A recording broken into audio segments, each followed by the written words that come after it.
Minsan, napapaisip ako, bakit kaya kahit ang bigat-bigat na ng mundo, makakaya ko pa rin ngumiti?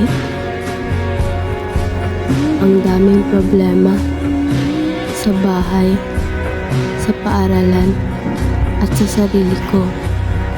Pero kapag kasama ko sila, parang kahit saglit, gumagaan ang lahat.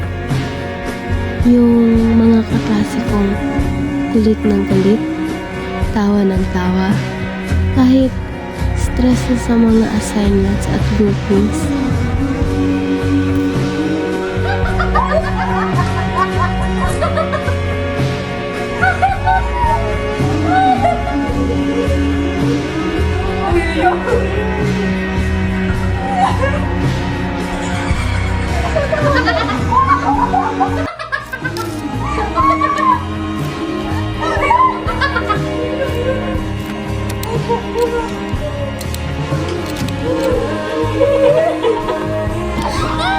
Ang saya, promise.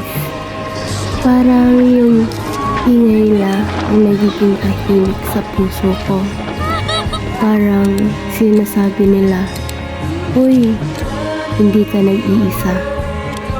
Hindi ko man sinasabi palagi sa kanila, pero sa puso ko, sobrang thankful ako. Tapos, may kapatid pa ako. Alam ko, minsan nakakainis. Yung tipong kapag sabay-sabay kami nanonood ng TV o nagkukulitan kahit hating gabi na. Kaya, sa susunod na may mararamdaman akong pagod, iisipin ko lang ulit yung tawa nila. Yung yakap ng kapatid ko.